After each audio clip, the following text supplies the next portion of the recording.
സർവലോകാധിപ നമസ്കാരം. സകല സൃഷ്ടികർത്ത നമസ്കാരം. ധരകടൽ ജീവൻ വാനവും സൃഷ്ടിച്ച ദയപരപിതാവേ നമസ്കാരം. ധരകടൽ ജീവൻ വാനവും സൃഷ്ടിച്ച ദയപരപിതാവേ നമസ്കാരം. തിരുവവതാരം നമസ്കാരം. ജഗതി രക്ഷിതാവേ നമസ്കാരം. ധര തന്നിൽ മനുഷ്യർ ജീവനെ വരിപ്പാൻ ധരു തന്നിൽ മരിച്ചോ നമസ്കാരം. ധര തന്നിൽ മനുഷ്യർ ജീവനെ വരിപ്പാൻ ധരു തന്നിൽ മരിച്ചോ നമസ്കാരം. പരിശുദ്ധാത്മാ നമസ്കാരം. പരമസൽ ഗുരുവേ നമസ്കാരം. അരൂപിയായ അടിയങ്ങൾ അകത്തിൽ വസിക്കും ദിവ്യരക്ഷിതാവേ നമസ്കാരം.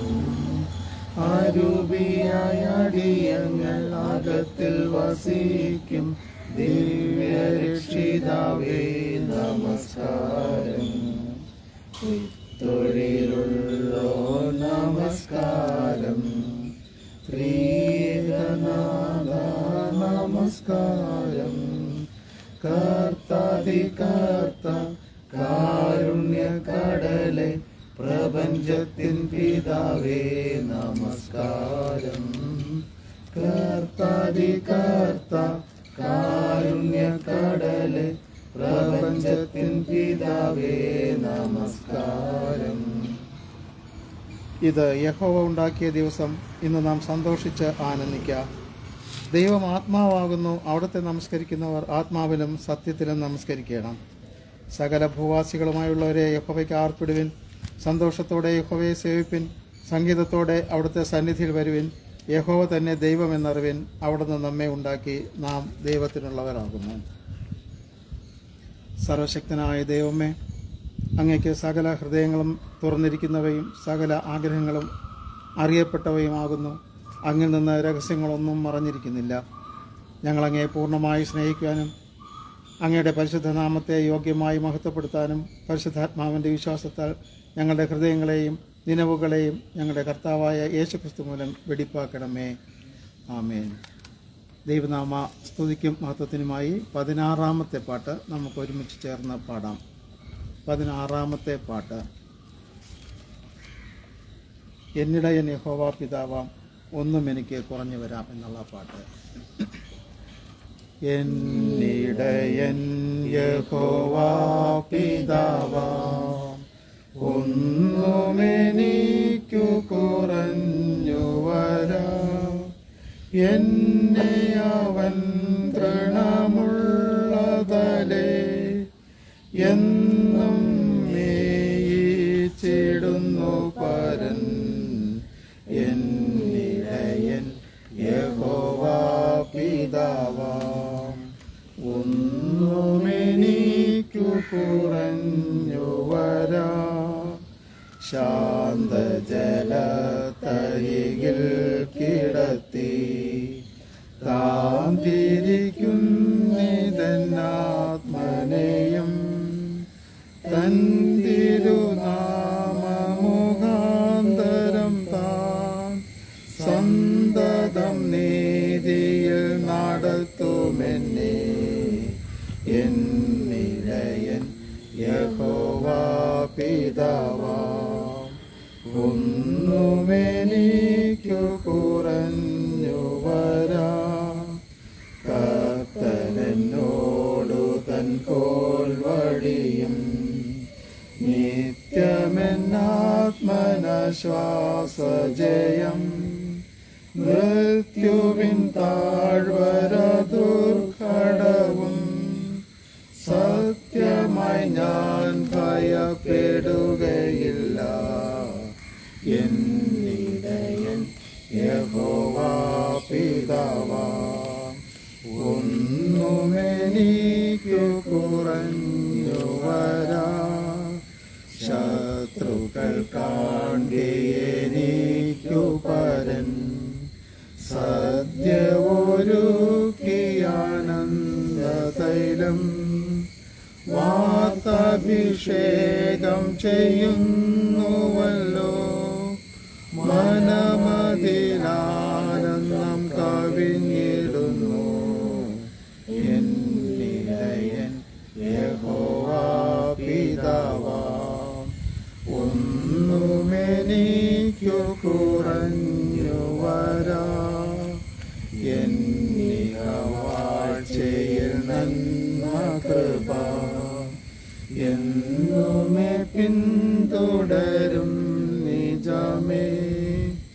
ഉന്നതനിൻ ഭവനേ സതതം എന്നുടെ വാസമായിടുമാമേ.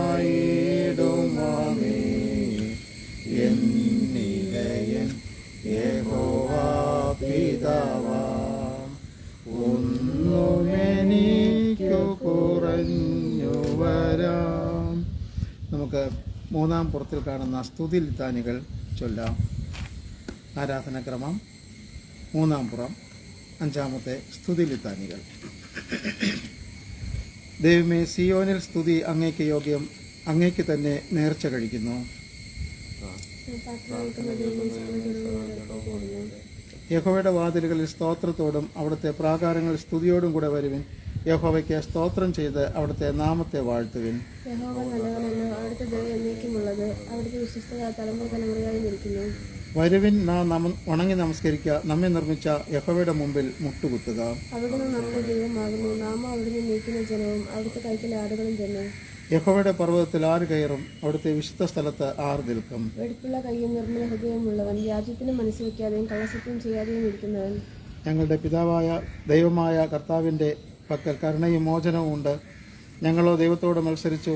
അവിടുന്ന് തൻ്റെ ദാസന്മാരായ പ്രവാചകന്മാർ മുഖാന്തരം ഞങ്ങളുടെ മുമ്പിൽ വച്ചിരിക്കുന്ന ന്യായപ്രമാണപ്രകാരം നടപ്പാൻ ഞങ്ങൾ ഞങ്ങളുടെ ദൈവമായ യഹോവയുടെ വചനം കേട്ടനുസരിച്ചില്ല. ദൈവത്തിന്റെ കരുണയാൽ തകർന്നിരിക്കുന്ന മനസ്സ്, തകർന്നു മുറിഞ്ഞു വീഴുന്ന ഹൃദയത്തെ ദൈവമേ അങ്ങ് ഉപേക്ഷിക്കുകയില്ല.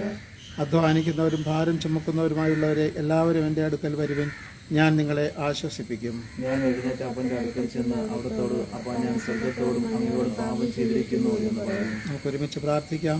എൻ്റെ പാറയും എൻ്റെ വീണ്ടെടുക്കുവാനുമായ യഹോവേ, എൻ്റെ വായിലെ വാക്കുകളും എൻ്റെ ഹൃദയത്തിലെ ധ്യാനവും നിങ്ങൾക്ക് പ്രത്യേകകരമായിരിക്കുവാനാകട്ടെ. കർത്താവിൽ പ്രിയ സഹോദരങ്ങളെ, നമ്മുടെ പരമപിതാവായ സർവശക്തിയുള്ള ദൈവത്തിൻ്റെ അളവറ്റ കരുണയാലും സ്നേഹത്താലും നമ്മുടെ പാപങ്ങൾ മോചിക്കപ്പെടേണ്ടതിന് നാം ചെയ്തു പോയ പലവിധ പാപങ്ങളും കുറ്റങ്ങളും മറയ്ക്കാതെ താഴ്മയും അനുതാപവും അനുസരണവുമുള്ള ഹൃദയത്തോടെ ഏറ്റുപറവാൻ ദൈവവചനം നമ്മെ പ്രേരിപ്പിക്കുന്നു. അതുകൊണ്ട് നമുക്ക് എല്ലാവർക്കും വിശുദ്ധ ഹൃദയത്തോടും വിനയശബ്ദത്തോടും സ്വർഗീയ കൃപാസന സന്നിധിയിൽ നമ്മുടെ പാപങ്ങൾ ഏറ്റുപറയാം. നമുക്ക് 9-ാം പുറത്തിൽ കാണുന്ന അനുതാപ പ്രാർത്ഥന ഒരുമിച്ച് ചേർന്ന് ചൊല്ലാം. 9-ാം പുറം. സർവശക്തിയുള്ള മഹാകരുണയുള്ള പിതാവേ, ഞങ്ങൾ കാണാതെ പോയ ആടുകളെപ്പോലെ അങ്ങയുടെ വഴികളിൽ നിന്ന് തെറ്റിച്ചെന്നിയിരിക്കുന്നു. ഞങ്ങളുടെ ഹൃദയങ്ങളെയും വിചാരങ്ങളെയും മോഹങ്ങളെയും അനുസരിച്ച് ഞങ്ങൾ നടന്നിരിക്കുന്നു. ഞങ്ങൾ അങ്ങയുടെ കൽപ്പനകളെ ലംഘിച്ചിരിക്കുന്നു. ഞങ്ങൾ ചെയ്യേണ്ട കാര്യങ്ങൾ ചെയ്യാതെ ചെയ്താത്ത കാര്യങ്ങൾ ചെയ്തിരിക്കുന്നു. ഞങ്ങളിൽ സൗഖ്യവുമില്ല. എന്നാൽ കർത്താവേ, ഞങ്ങളോട് കരുണയുണ്ടായി ഞങ്ങളുടെ കുറ്റങ്ങൾ ക്ഷമിക്കണമേ. പാപി മരിക്കണമെന്നല്ല, അവൻ ദുഷ്ടത വിട്ട് തിരിഞ്ഞ് ജീവിക്കണമെന്ന് മാത്രം ആഗ്രഹിക്കുന്നു ഞങ്ങൾ അറിയുന്നു. ദൈവമുള്ള പിതാവേ, ഞങ്ങൾ എന്താ ഹൃദയങ്ങളിലൂടെ അങ്ങിലേക്ക് തിരിയിരിക്കുന്നു. ഞങ്ങളുടെ കർത്താവായ യേശു ക്രിസ്തുവിൽ അങ്ങ് ഞങ്ങൾക്ക് അറിയിച്ചിരിക്കുന്ന കരുണയുള്ള വാഗ്ദത്തങ്ങളിൽ ഞങ്ങൾ ആശ്രയിക്കുന്നു. ഞങ്ങളുടെ പാപഭാരം നീക്കി മോചന നിശ്ചയം ഞങ്ങൾക്ക് നൽകണമേ. ഇനിമേൽ അങ്ങയുടെ പരിശുദ്ധ നാമത്തിന്റെ മഹത്വത്തിനായി ജീവന്റെ പുതുക്കത്തിൽ ഞങ്ങൾ അങ്ങയെ സേവിക്കേണ്ടതിന് സഹായിക്കണമേ. അങ്ങയുടെ രക്ഷയുടെ സന്തോഷം ഞങ്ങൾക്ക് തരണമേ. ഞങ്ങളെ സ്നേഹിച്ച് ഞങ്ങൾക്ക് വേണ്ടി തന്നെത്താനെ ഏൽപ്പിച്ചു കൊടുത്ത ഞങ്ങളുടെ കർത്താവായ യേശു ക്രിസ്തുവെല്ലാം ഇതെല്ലാം ഞങ്ങൾ യാചിക്കുന്നു. ആമേൻ. 14-ാം പുറത്തിൽ കാണുന്ന പൊതുവിലുള്ള സ്തോത്രം നമുക്ക് ഒരുമിച്ച് ചൊല്ലാം. 14-ാം പുറത്തിലുള്ള പൊതുവിലുള്ള സ്തോത്രം. സർവശക്തിയുള്ള ദൈവമേ, മഹാകരുണയുള്ള പിതാവേ, അങ്ങയുടെ അയോഗ്യദാസരായ ഞങ്ങളോടും സകല മനുഷ്യരോടും അങ്ങേക്കുള്ള സകല കരുതലുകൾക്കായും ആർദ്രതയ്ക്കായും ഞങ്ങൾ അങ്ങേക്ക് മഹാവിനയവും മനഃപൂർവ്വമായുള്ള സ്തോത്രം ചെയ്യുന്നു. ഞങ്ങളെ സൃഷ്ടിച്ചതിനും പരിപാലിക്കുന്നതിനും ഈ ആയുസ്സിലെ സകല അനുഗ്രഹങ്ങൾക്കായും എല്ലാറ്റിനും മേലായി ഞങ്ങളുടെ കർത്താവായ യേശുമിശിഹാമൂലം ലോകത്തെ വീണ്ടെടുത്ത അവിടുത്തെ വിലമതിച്ചുകൂടാത്ത സ്നേഹത്തിനായും ഞങ്ങൾ അങ്ങയെ വാഴ്ത്തുന്നു. അങ്ങ് നൽകിയ കൃപാവഴികൾക്ക് വേണ്ടിയും മഹത്വത്തിന്റെ പ്രത്യാശയ്ക്ക് വേണ്ടിയും ഞങ്ങൾ അങ്ങയെ സ്തുതിക്കുന്നു. ഞങ്ങളുടെ ഹൃദയങ്ങൾ കളങ്കമില്ലാതെ നന്ദിയുള്ളതായി തീരേണ്ടതിന് അങ്ങയെ സേവിക്കുന്നതിനെ ഞങ്ങളെ ഏൽപ്പിച്ച നാളുകളൊക്കെയും വിശുദ്ധിയോടും നീതിയോടും അങ്ങയുടെ മുമ്പാകെ നടക്കേണ്ടതിന് അങ്ങനെ ഞങ്ങളുടെ ആധാരങ്ങൾ കൊണ്ട് മാത്രമല്ല ഞങ്ങളുടെ ജീവിതം കൊണ്ടും അവിടുത്തെ സ്തുതി പ്രസിദ്ധപ്പെടുത്തേണ്ടതിന് അവിടുത്തെ സകല കർമ്മങ്ങളെയും കുറിച്ചുള്ള ബോധം ഞങ്ങൾക്ക് തരണമെന്ന് ഞങ്ങളുടെ കർത്താവായ യേശുമിശിഹാ മൂലം ഞങ്ങൾ അപേക്ഷിക്കുന്നു.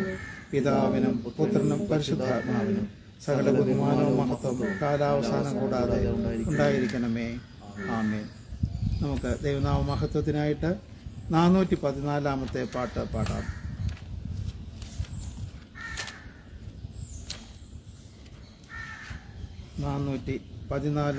പാട്ട്. ആരാധനയുടെ ആത്മാവുണരട്ടെ എന്ന് തുടങ്ങുന്ന പാട്ട്. ആരാധനയുടെ ആത്മാവുണരട്ടെ, ജനമെല്ലാം മറന്നു നാഥനെ വാഴ്ത്തട്ടെ. നാവിൽ നവനവഗാനങ്ങളുമായി ഉണർന്നു പാടട്ടെ. നാവിൽ നവനവഗാനങ്ങളുമായി ഉണർന്നു പാടട്ടെ. സ്വർഗം വെടിഞ്ഞു മണ്ണിൽ നടന്നു മണ്ണിനെ വിണ്ണാക്കിയോ. സ്വർഗം വെടിഞ്ഞു മണ്ണിൽ നടന്നു മണ്ണിനെ വിണ്ണാക്കിയോ. അവൻ പിൻപേ നടന്നു ചെല്ലാം നമുക്കു സാക്ഷികളായിടുവാൻ. അവൻ പിൻപേ നടന്നു ചെല്ലാം നമുക്കു സാക്ഷികളായിടുവാൻ. ആരാധനയുടെ ആത്മാവുണരട്ടെ. പാപം ചുമന്നു രോഗം വഹിച്ചു ക്രൂശിൽ തകർന്നവൻ. പാപം ചുമന്നു രോഗം വഹിച്ചു ക്രൂശിൽ തകർന്നവൻ. പുതുജീവൻ പകർന്നു നൽകാനുയർത്തു നമുക്കായി ജീവിക്കുന്നു. പുതുജീവൻ പകർന്നു നൽകാനുയർത്തു നമുക്കായി ജീവിക്കുന്നു. ആരാധനയുടെ ആത്മാവുണരട്ടെ. മേഘത്തേരേറി വേഗം വരുന്ന നാഥനെ എതിരേൽക്കുവാൻ. മേഘത്തേരേറി വേഗം വരുന്ന നാഥനെ എതിരേൽക്കുവാൻ. നമുക്കെല്ലാം ഉണർന്നു ദീപം തെളിച്ചു കാഹളം കാതോർത്തിടാം. നമുക്കെല്ലാം ഉണർന്നു ദീപം തെളിച്ചു കാഹളം കാതോർത്തിടാം. ആരാധനയുടെ ആത്മാവുണരട്ടെ. ഇപ്പോൾ സ്നേഹവചനങ്ങൾ 22-ാം പുറത്തിൽ കാണുന്ന സ്നേഹവചനങ്ങൾ നമുക്ക് ഒരുമിച്ച് പ്രാർത്ഥിക്കാം. സ്നേഹവചനങ്ങൾ. ഞാൻ മനുഷ്യരുടെയും ദൂതന്മാരുടെയും ഭാഷയിൽ സംസാരിച്ചാലും എനിക്ക് സ്നേഹമില്ല എങ്കിൽ ഞാൻ മുഴങ്ങുന്ന ചെമ്പോ ചിലമ്പുന്ന കൈത്താളമോ അത്രേ. എനിക്ക് പ്രവചനപരമുണ്ടായിട്ട് സകല മർമ്മങ്ങളും സകല ജ്ഞാനവും ഗ്രഹിച്ചാലും മലകളെ നീക്കുവാൻ തക്ക വിശ്വാസം ഉണ്ടായാലും സ്നേഹമില്ല എങ്കിൽ ഞാൻ ഏതുമില്ല. എനിക്കുള്ളതെല്ലാം അന്നദാനം ചെയ്താലും എന്റെ ശരീരം ചുടുവാൻ ഏൽപ്പിച്ചാലും സ്നേഹമില്ല എങ്കിൽ എനിക്കൊരു പ്രയോജനവുമില്ല. സ്നേഹം ദീർഘമായി ക്ഷമിക്കുകയും ദയ കാണിക്കുകയും ചെയ്യുന്നു. സ്നേഹം സ്പർദ്ധിക്കുന്നില്ല, സ്നേഹം നിഗളിക്കുന്നില്ല, ചീർക്കുന്നില്ല, അയോഗ്യമായി നടക്കുന്നില്ല, സ്വാർത്ഥം അന്വേഷിക്കുന്നില്ല, ദേഷ്യപ്പെടുന്നില്ല, ദോഷം കണക്കിടുന്നില്ല, അനീതിയിൽ സന്തോഷിക്കാതെ സത്യത്തിൽ സന്തോഷിക്കുന്നു. എല്ലാം ഓർക്കുന്നു, എല്ലാം വിശ്വസിക്കുന്നു, എല്ലാം പ്രത്യാശിക്കുന്നു, എല്ലാം സഹിക്കുന്നു. സ്നേഹം ഒരു നാളും ഉതിർന്നു പോകുകയില്ല. സ്നേഹവാനായ കർത്താവേ, സ്നേഹത്തിന്റെ കൂട്ടായ്മയിൽ വസിക്കാൻ ഞങ്ങൾക്ക് കൃപ പകരണമേ. ആമേൻ. ഈ സമയത്ത് വായനാഭാഗം ഓരോരുത്തരും വായിക്കുന്നതായിരിക്കും.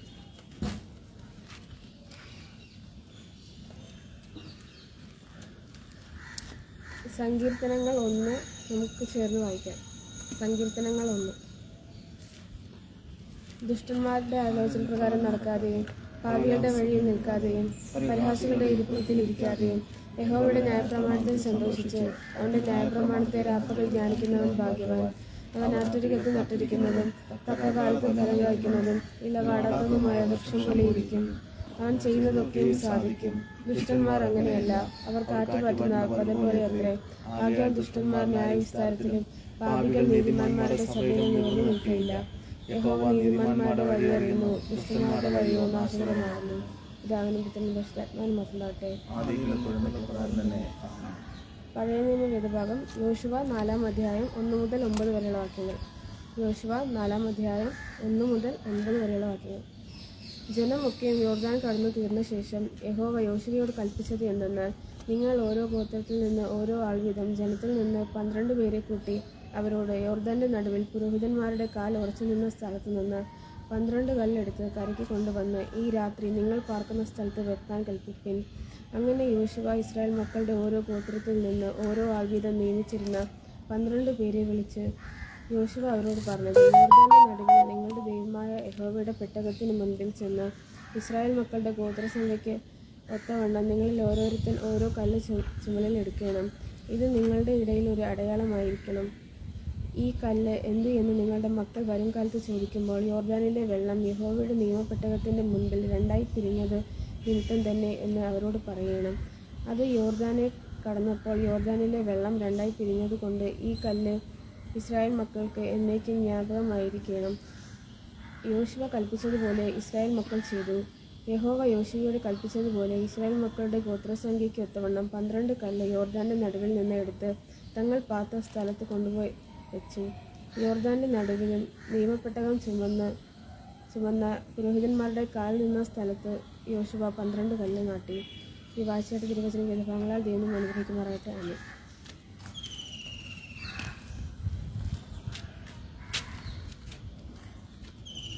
വായനയ്ക്കായി നൽകിയിട്ടുള്ള ലേഖന ഭാഗം 1 തിമോത്തിയോസ് 6-ാം അധ്യായം 11 മുതൽ 16 വരെയുള്ള വാക്യങ്ങൾ. 1 തിമോത്തിയോസ് 6-ാം അധ്യായം 11 മുതൽ 16 വരെയുള്ള വാക്യങ്ങൾ. നീയോ ദൈവത്തിൻ്റെ മനുഷ്യനായുള്ളവേ, അത് വിട്ടോടി നീതി, ഭക്തി, വിശ്വാസം, സ്നേഹം, ക്ഷമ, സൗമ്യത എന്നിവയെ പിന്തുടരുക. വിശ്വാസത്തിൻ്റെ നല്ല പോർ പൊരുതുക. നിത്യജീവനെ പിടിച്ചുകൊള്ളുക. അതിനായി നീ വിളിക്കപ്പെട്ട് അനേകം സാക്ഷികളുടെ മുമ്പാകെ നല്ല സ്വീകാരം കഴിച്ചുവല്ലോ. നീ നിഷ്കളങ്കനും നിരപവാദ്യനുമായി ഈ കൽപ്പന നമ്മുടെ കർത്താവായ യേശുവിൻ്റെ പ്രത്യക്ഷത വരെ പ്രമാണിച്ചു കൊള്ളണം എന്നിങ്ങനെ സകലത്തെയും ജീവിപ്പിക്കുന്ന ദൈവത്തെയും പൊന്തിയോസ് പിലാത്തോസിൻ്റെ മുമ്പിൽ നല്ല സ്വീകാരം കഴിച്ച ക്രിസ്തുയേശുവിനെയും സാക്ഷി വെച്ചു ഞാൻ നിന്നോട് ആജ്ഞാപിക്കുന്നു. ധന്യനായ ഏകാധിപതിയും രാജാതി രാജാവും കർത്താതി കർത്താവും താൻ മാത്രം അമർത്യതയിലുള്ളവനും അടുത്തുകൂടാതെ വെളിച്ചത്തിൽ വസിക്കുന്നവനും മനുഷ്യർ ആരും കാണാത്തവനും കാണുവാൻ കഴിയാത്തവനുമായവൻ തക്ക സമയത്ത് ആ പ്രത്യക്ഷത വരുത്തും. അവന് ബഹുമാനവും നിത്യബലവും ഉണ്ടാകട്ടെ. ആമേൻ. വായിച്ചു കേട്ട ദൈവജനങ്ങൾ ദൈവം നമ്മെ അനുഗ്രഹിക്കുമാറാകട്ടെ. വായനയ്ക്കുള്ള സുവിശേഷ ഭാഗം വിശുദ്ധ മത്തായി എഴുതിയ സുവിശേഷം 13-ാം അധ്യായം 1 മുതൽ 9 വരെയുള്ള വാക്യങ്ങൾ. വിശുദ്ധ മത്തായി എഴുതിയ സുവിശേഷം 13-ാം അധ്യായം 1 മുതൽ 9 വരെയുള്ള വാക്യങ്ങൾ. അന്ന് യേശു വീട്ടിൽ നിന്ന് പുറപ്പെട്ടു കടലരികെയിരുന്നു. വളരെ പുരുഷാരം അവൻ്റെ അടുക്കൽ വന്നു കൂടുക കൊണ്ട് അവൻ പടകിൽ കയറിയിരുന്നു. പുരുഷാരമെല്ലാം കരയിലിരുന്നു. അവൻ അവരോട് പലതും ഉപമകളായി പ്രസ്താവിച്ചതെന്തെന്നാൽ, വിതയ്ക്കുന്നവൻ വിതപ്പാൻ പുറപ്പെട്ടു. വിതയ്ക്കുമ്പോൾ ചിലത് വഴിയരികെ വീണു. പറവകൾ വന്ന് അത് തിന്നുകളഞ്ഞു. ചിലത് പാറസ്ഥലത്ത് ഏറെ മണ്ണില്ലാത്ത ഇടത്ത് വീണു. മണ്ണിന് താഴ്ചയില്ലായകയാൽ ക്ഷണത്തിൽ മുളച്ചു വന്നു. സൂര്യൻ ഉദിച്ചാറെ ചൂട് തട്ടി വേരില്ലായകയാൽ അത് ഉണങ്ങിപ്പോയി. മറ്റു ചിലത് മുള്ളിനിടയിൽ വീണു, മുള്ളു മുളച്ച് വളർന്ന് അതിനെ ഞെരുക്കി കളഞ്ഞു. മറ്റു ചിലത് നല്ല നിലത്ത് വീണു, 100, 60, 30 മേനിയായി വിളഞ്ഞു. ചെവിയുള്ളവൻ കേൾക്കട്ടെ. മറ്റു ചിലത് നല്ല നിലത്ത് വീണു, 100, 60, 30 മേനിയായി വിളഞ്ഞു. ചെവിയുള്ളവൻ കേൾക്കട്ടെ. ഇവിടെ സുവിശേഷ ഭാഗം അവസാനിച്ചു. ഈ വചനങ്ങളാൽ ക്രിസ്തു നമ്മെ അനുഗ്രഹിക്കുമാറാകട്ടെ. ആമേൻ. ഇപ്പോൾ നമുക്ക് മധ്യസ്ഥ പ്രാർത്ഥനയ്ക്ക് മുട്ടുകുത്താം.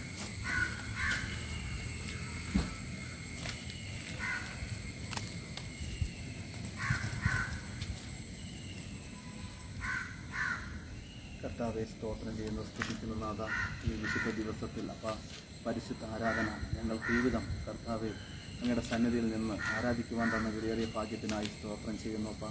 പലവിധമായ പ്രതിസന്ധികളാൽ കർത്താവെ പലർക്കും ആരാധനയിൽ പങ്കെടുക്കാൻ കഴിയാതെ ഭവനങ്ങളിലായിരിക്കുന്നു. ദൈവമേ, പ്രത്യേകിച്ച് രോഗങ്ങളാൽ കർത്താവെ ഭവനത്തിലായിരിക്കുന്നവർക്ക് വേണ്ടി പ്രാർത്ഥിക്കുന്നു. അവർക്ക് ആശ്വാസം പകരുന്നതിന് കർത്താവെ. ദൈവമേ, ദക്ഷിണ കേരള മഹാടവയെ ഓർത്ത് പ്രാർത്ഥിക്കുന്നു. കർത്താവെ, ഭരണ പ്രതിസന്ധി നേരിട്ടുകൊണ്ടിരിക്കുന്ന ഈ കാലഘട്ടത്തിൽ കർത്താവെ മുമ്പെങ്ങുമില്ലാത്ത വിധം പലവിധമായ പ്രതിസന്ധികൾ ഞങ്ങളുടെ മഹാടവയെ നേരിടുന്നു. അതിനെല്ലാം ഒരു ശാശ്വതമായ പരിഹാരം ഉണ്ടാകണമേ കർത്താവെ. ദേശഭാഗ്യനാധിപത്യ രീതിയിൽ നല്ലൊരു നേതൃത്വം വരുവാൻ കർത്താവെ, ദൈവഹിതപ്രകാരം ദൈവത്തെ കർത്താവെ അനുസരിച്ച് ജീവിക്കുന്ന കർത്താവെ ദേശഭോജിൽ ആത്മീയമായൊരു നേതൃത്വം ഉണ്ടാകുവാൻ അവിടെ നിന്ന് കഴിയണമേ നാഥ. പരിശുദ്ധാത്മാവിനാൽ ഞങ്ങളുടെ മഹാടവയെ നയിക്കണമേ കർത്താവെ. ഇന്ന് ആരാധന നടക്കുന്ന ഞങ്ങളുടെ മുഴുവൻ സഭകളിലെയും കർത്താവെ ജനങ്ങൾ പങ്കെടുത്തിരിക്കുന്ന ജനങ്ങൾക്ക് കർത്താവെ ആത്മീയമായ കർത്താവെ ബലം നൽകി അവരെ കർത്താവെ സുവിശേഷം പറയുന്നവരാക്കി തീർക്കണമേ.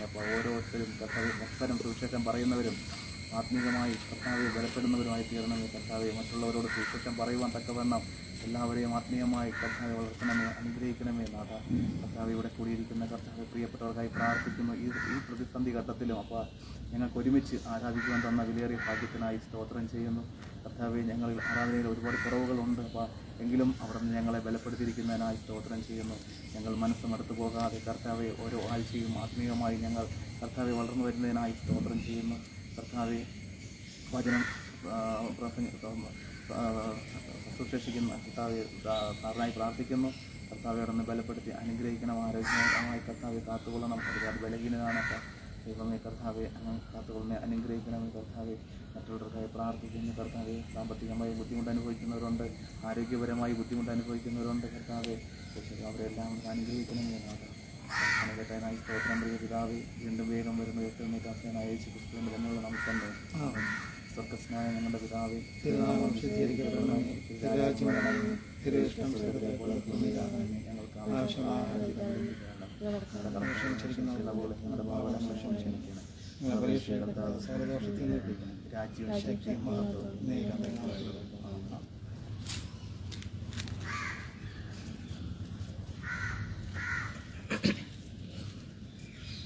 ആരാധനക്രമത്തിലുള്ള പാട്ടുപുസ്തകത്തിൽ നമുക്ക് 461 പാട്ട് പാടി വചന കേൾവിക്കായി തയ്യാറാവാം.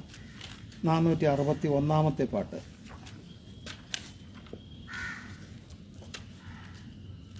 ജീവന്റെ ഉറവിടം ക്രിസ്തുവത്രേ, നാവിനാൽ അവനെ നാം ഘോഷിക്കാം.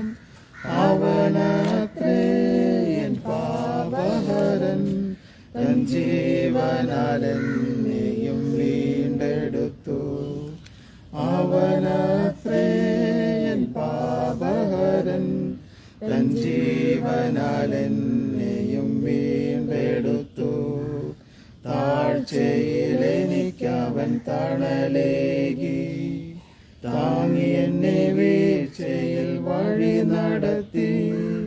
തുടച്ചെന്റെ കണ്ണുനീർ പൊൻകരത്താൽ, തുടിക്കുന്നൻ മനം സ്വർഗ സന്തോഷത്താൽ. തുടച്ചെന്റെ കണ്ണുനീർ പൊൻകരത്താൽ, തുടിക്കുന്നൻ മനം സ്വർഗ സന്തോഷത്താൽ. ജീവന്റെ ഉറവിടം ക്രിസ്തുവത്രേ, നാവിനാൽ അവനെ നാം ഘോഷിക്കാം.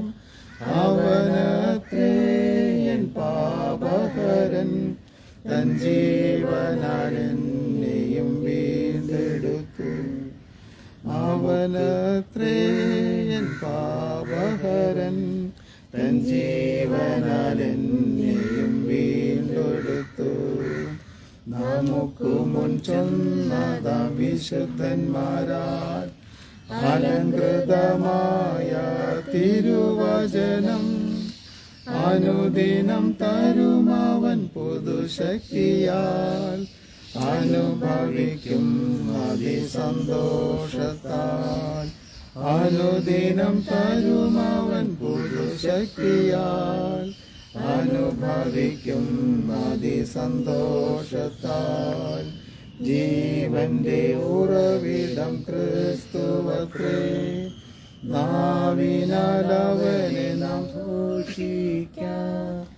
അവനത്രേ എൻ പാപഹരൻ, തൻ ജീവനാൽ എന്നെയും വീണ്ടെടുത്തു. അവനത്രേ എൻ പാപഹരൻ, തൻ ജീവനാൽ എന്നെയും വീണ്ടെടുത്തു. കരകണതാഴിയിൽ വലയുവോരേ, കരുണയെ കാക്ഷിക്കും മൃതപ്രായരെ, വരികവൻ ചാരത്തു ബന്ധിതരെ, തരുമവൻ കൃപമനശാന്തിയതും. വരികവൻ ചാരത്തു ബന്ധിതരെ, തരുമവൻ കൃപമനശാന്തിയതും. ജീവന്റെ ഉറവിടം ക്രിസ്തുവത്രേ, നാവിനാൽ അവനെ നാം ഘോഷിക്കാം.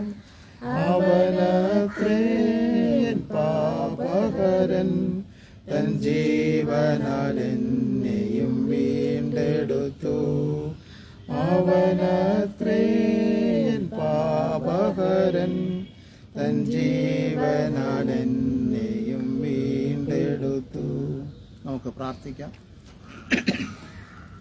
മഹാകാരുണ്യവനായ ഞങ്ങളുടെ പിതാവേ, അനുഗ്രഹിക്കപ്പെട്ട ഈ ഒരു ഞായറാഴ്ചയുടെ പ്രഭാതത്തിന് വേണ്ടി ഞങ്ങൾ അങ്ങേ സ്തുതിക്കുന്നു. ദൈവമേ, ലോകം മുഴുവനും പല ആലയങ്ങളിൽ ആരാധന നടത്തുന്നു. ദൈവമേ, അങ്ങേ പാടി സ്തുതിക്കുന്നു, ഘോഷിക്കുന്നു. അടിയങ്ങൾക്കും അതോടൊപ്പം ചേർന്ന് ദൈവവചനം സംസാരിക്കുന്നതിനും പാടുന്നതിനും അങ്ങേ പ്രകീർത്തിക്കുന്നതിനും ഒരു അവസരത്തെ കൂടെ തന്ന കൃപയെ ഓർത്ത് സ്തുതിക്കുന്നു. ദൈവാരാധനയിലുടനീളം അങ്ങയുടെ സാന്നിധ്യം പകരണമേ എന്ന് പ്രാർത്ഥിക്കുന്നു. യുദ്ധങ്ങളാലും ഭൂകമ്പങ്ങളാലും പ്രശ്നങ്ങളാലും ആയിരിക്കുന്ന ഈ ലോകത്തിലെ സമാധാനം അങ്ങ് കൊടുക്കണമേ എന്ന് പ്രാർത്ഥിക്കുന്നു. ഞങ്ങൾക്ക് ആരാധിക്കുന്നതിന് ആലയം തുറന്നു തരുന്നതിന് അങ്ങ് കൃപ ചെയ്യണമേ എന്ന് പ്രാർത്ഥിക്കുന്നു. ദമ്മെ വരേണ്ടുന്നവരെ എല്ലാവരെയും കൂട്ടിച്ചേർക്കണമേ എന്ന് പ്രാർത്ഥിക്കുന്നു. കത്തീഡ്രൽ സഭയായി അടയങ്ങൾ ഒരുമിച്ച് കൂടുമ്പോൾ ദമ്മെ അങ്ങയുടെ സാന്നിധ്യം അധികമായിട്ട് പകരണമേ എന്ന് പ്രാർത്ഥിക്കുന്നു. അതിന് വേണ്ടുന്ന എല്ലാ നന്മകളും തന്ന് പരിപാലിക്കണമേ എന്ന് പ്രാർത്ഥിക്കുന്നു. ദൈവവചനം ചിന്തിക്കുന്നതിനുള്ള സാഹചര്യം തന്നിരിക്കുന്ന കൃപയോർത്ത് സ്തുതിക്കുന്നു. എൻ്റെ കുറവുകളെല്ലാം അങ്ങ് കാണുന്നുണ്ടല്ലോ. ദൈവമേ, വേണ്ടുന്നതായിട്ടുള്ള നന്മകൾ നൽകി പരിപാലിക്കണമേ എന്ന് പ്രാർത്ഥിക്കുന്നു. ദൈവവചനം ചിന്തിക്കുന്നതിനുള്ള സാവകാശം തരണമേ എന്ന് പ്രാർത്ഥിക്കുന്നു. ദൈവം അനുഗ്രഹിക്കപ്പെട്ട രീതിയിൽ അടിയങ്ങൾക്ക് ദൈവവചനത്തെ മനസ്സിലാക്കുന്നതിന് അങ്ങ് കൃപ ചെയ്യണമേ. ഈ ആവശ്യമില്ലാതെ നന്മകളെ നിറയ്ക്കണം പരമപിതാവേ, ആമേൻ.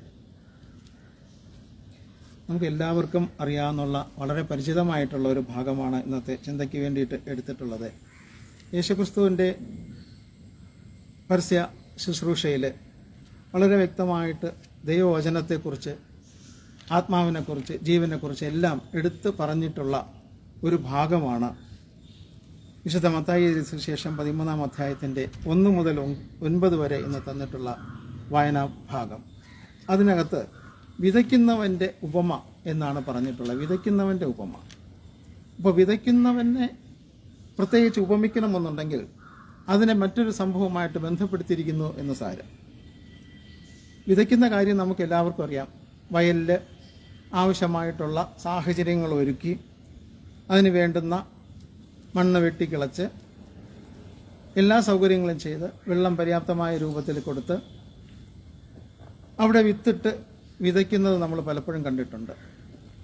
നമ്മുടെ പാടശേഖരങ്ങളിലെ കുറച്ച് ഭാഗമെങ്കിലും നമുക്ക് കാണാനിപ്പോൾ നമുക്ക് സാധിച്ചിട്ടുണ്ട്. എൻ്റെ കൊച്ചുനാളിൽ വളരെ വിസ്തൃതമായിട്ട് കിടന്നിരുന്ന എല്ലാ സ്ഥലങ്ങളും, എല്ലാ പാടശേഖരങ്ങളും ഇപ്പം വീടുകളായിട്ട് മാറിയിരിക്കുകയാണ്. അങ്ങനെ പാടശേഖരങ്ങൾക്ക് വലിയൊരു കുറവ് വന്നിരിക്കുന്നു. നമ്മൾ പലതും പുറത്തുനിന്ന് വാങ്ങേണ്ടുന്ന ഒരു അവസ്ഥ വന്നിരിക്കുന്നു, ആഹാരത്തിനുള്ള സാധനങ്ങൾ.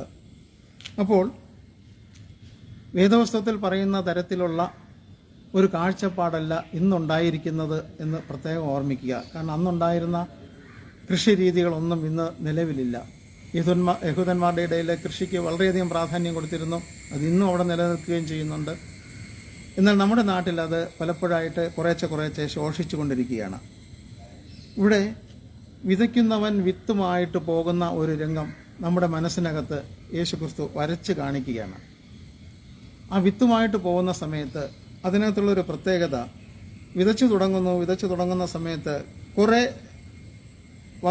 വിത്തുകൾ ഒരു ഭാഗത്ത്, മറ്റു കുറച്ച് വിത്തുകൾ മറ്റൊരു ഭാഗത്ത്, കൃത്യമായിട്ടൊരു സ്ഥലത്ത് വീഴാതെ അല്ലെങ്കിൽ വീഴേണ്ടുന്ന സ്ഥലത്ത് വീഴാതെ പല സ്ഥലങ്ങളിലായിട്ട് ചിതറിപ്പോകുന്നു എന്ന കാര്യം പ്രത്യേകം ഓർമ്മിക്കുക. വിതയ്ക്കുന്നവന് വിതയ്ക്കുക എന്നുള്ള ഒരു ജോലി മാത്രമേ ഉള്ളൂ. വിതയ്ക്കുന്നവൻ അത് ഏത് തരത്തിൽ വിതയ്ക്കുന്നു എന്ന് നോക്കേണ്ടുന്നത് അതിൻ്റെ കാര്യസ്ഥനാണ്. വിളവൊരുക്കുന്നവൻ ഏത് തരത്തിൽ വിളവൊരുക്കുന്നു എന്ന് നോക്കേണ്ടുന്നത് അതിൻ്റെ കാര്യസ്ഥനാണ്. ഇപ്പോൾ അവിടെ വിള ഒരുങ്ങിയിട്ടുണ്ടോ, അതിനുള്ള നിലം പാകമായിട്ടുണ്ടോ എന്ന് നമുക്ക് പലപ്പോഴും ഒരു ചിന്ത വരാനുള്ള സാധ്യതയുണ്ട്. കാരണം വിതയ്ക്കുന്നവൻ വിത്ത് വിതയ്ക്കുമ്പോൾ അത് കുറേ വഴിയിൽ വീണു, കുറേ പാറ സ്ഥലത്ത് വീണു, കുറേ മുള്ളിന് ഇടയിൽ വീണു. അപ്പോൾ ഇങ്ങനെയുള്ള പല സ്ഥലങ്ങളിലായിട്ട് വിത്ത് വീണു എന്നുണ്ടെങ്കിൽ വിത്ത് വിതയ്ക്കുന്നതിന് പര്യാപ്തമായിട്ടുള്ള വളക്കൂറുള്ള ഒരു സ്ഥലം വിത്ത് വിതയ്ക്കുന്ന വ്യക്തി കണ്ടെത്തിയില്ലെന്നോ അല്ലെങ്കിൽ അശ്രദ്ധമായിട്ട് വിത്ത് വിതച്ചെന്നോ നമുക്കതിനെ വ്യാഖ്യാനിക്കാൻ സാധിക്കും. പക്ഷേ ദൈവശാസ്ത്ര വിധിപ്രകാരം അതല്ല. മനുഷ്യൻ്റെ മനസ്സിനകത്തേക്കാണ് ഈ വിത്ത് വിതറിയിരിക്കുന്നത്. ആ മനുഷ്യൻ്റെ മനസ്സിനെക്കുറിച്ച് പല രൂപത്തിൽ പല തരത്തിൽ ചിന്തിക്കുന്നുണ്ട്. എല്ലായ്പ്പോഴും ഒരേ രൂപത്തിലിരിക്കുന്നതല്ല മനുഷ്യൻ്റെ മനസ്സ് എന്ന് പറയുന്നത്.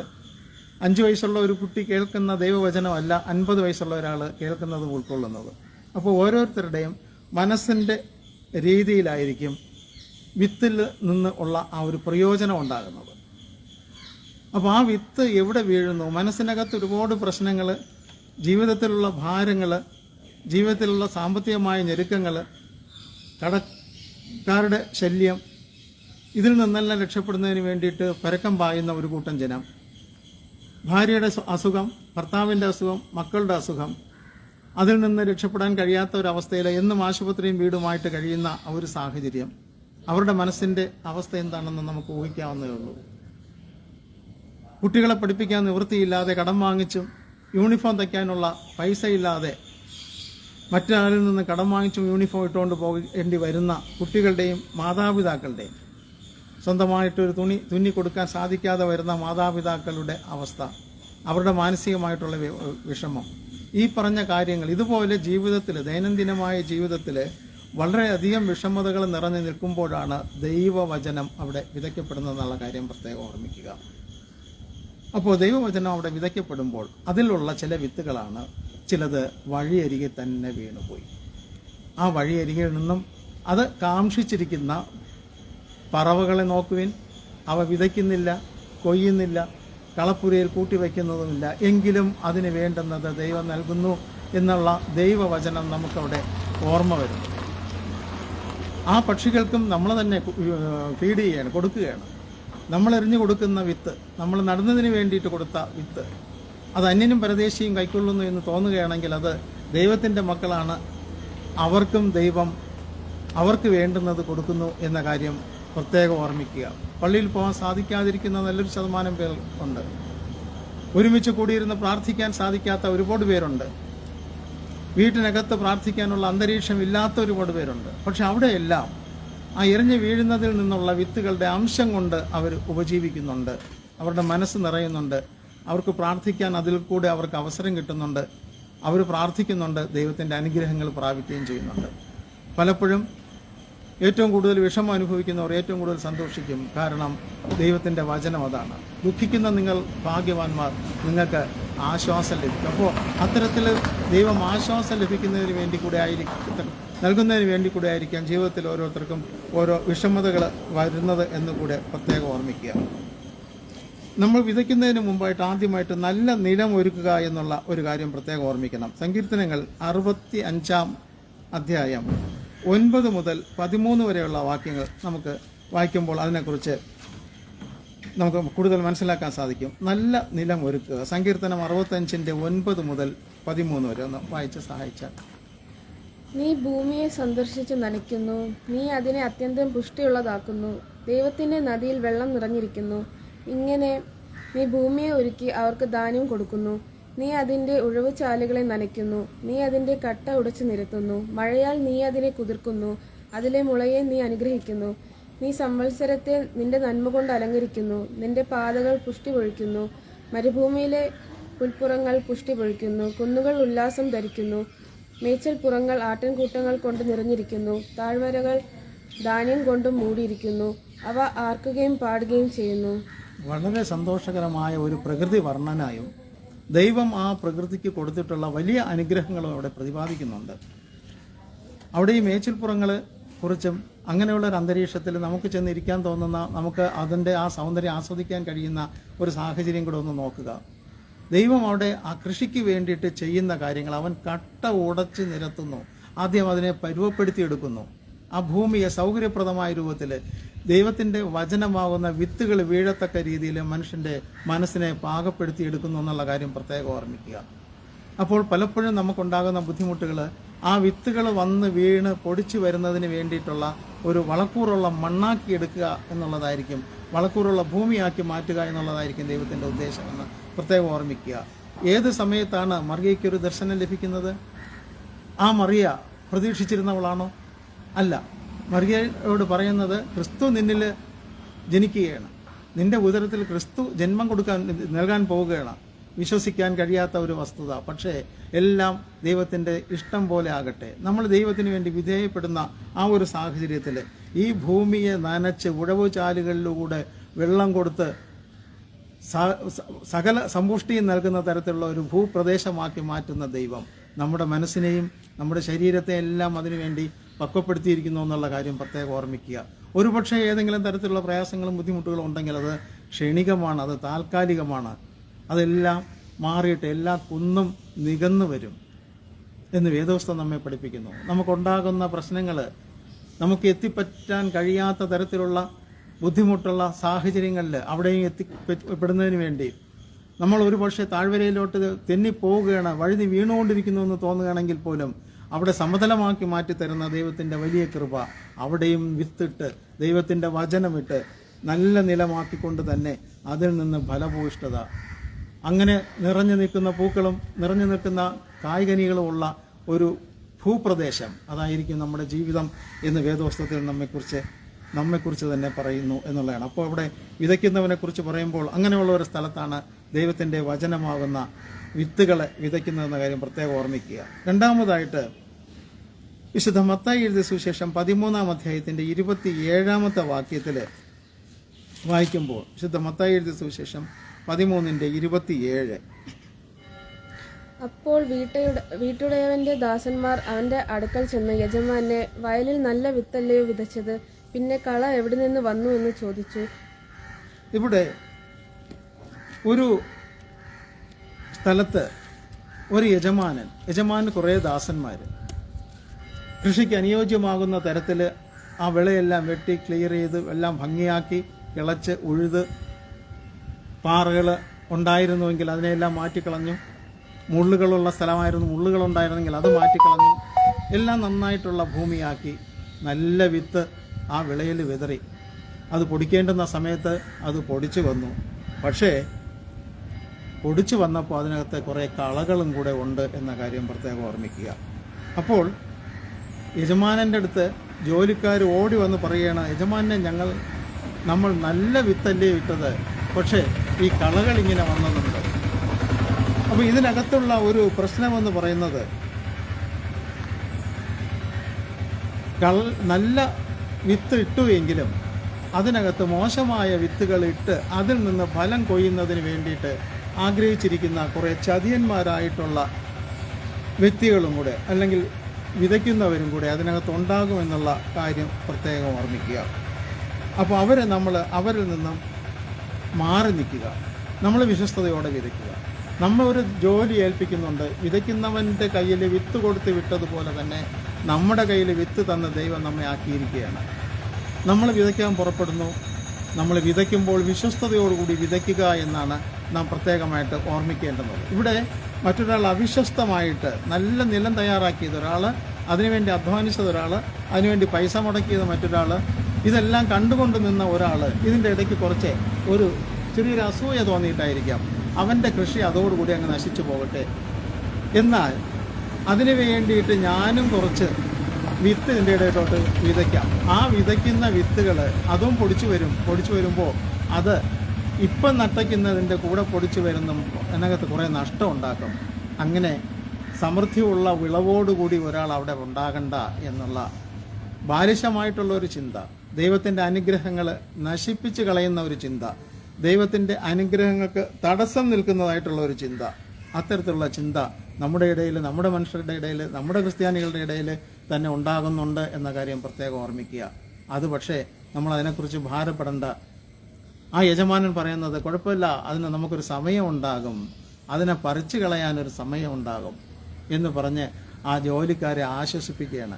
ആ ജോലിക്കാർ ആത്മാർത്ഥതയോടും വിശ്വസ്തയോടും കൂടിയാണ് അവിടെ വിതച്ചത്. അതിലൊരു ഭംഗം വന്നപ്പോൾ അവർ വിഷമത്തോടു കൂടി വന്ന് പറയുകയാണ്, നമ്മൾ വിതച്ചത് നല്ലതാണ്, നമ്മൾ ചെയ്ത കൃഷി നന്നായിട്ട് ചെയ്തു, പക്ഷേ അവിടെ നമുക്ക് ആ ഫലം നമുക്ക് ലഭിച്ചില്ല. ആ ഫലം ലഭിക്കാത്തത് കൊണ്ട് നമുക്ക് എന്ത് ചെയ്യാൻ പറ്റും? നമുക്ക് ചെയ്യാൻ പറ്റുന്നത് ഒന്നേ ഉള്ളൂ, നമുക്ക് പ്രാർത്ഥിക്കാൻ പറ്റും.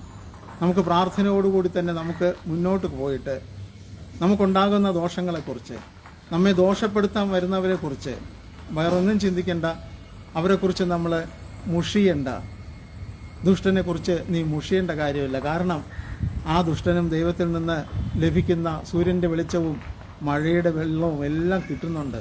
എല്ലാം ദൈവം അവർക്കും കൊടുത്തിരിക്കുന്നു, നമുക്കും കൊടുത്തിരിക്കുന്നു. അതുകൊണ്ട് നമുക്ക് തന്നിട്ടുള്ള ആ അനുഗ്രഹങ്ങളെ നമുക്ക് മുന്നോട്ട് കൊണ്ടുപോകാം. അത് ഏറ്റുവാങ്ങിച്ചുകൊണ്ട് മുന്നോട്ട് കൊണ്ടുപോകുന്നതിന് വേണ്ടിയിട്ട് ദൈവം നമ്മെ ആക്കി വച്ചിരിക്കുന്നു എന്ന കാര്യം പ്രത്യേകം ഓർമ്മിക്കുക. നാം ഈ വിതയ്ക്കുന്ന സമയത്ത് വിത്ത് വിതച്ചത് കൊണ്ട് മാത്രമാകുന്നില്ല, ഇനി അതിനെ നമുക്ക് പരിപാലിക്കണം എന്നുള്ള ഒരു ജോലി കൂടെ ഉണ്ട്.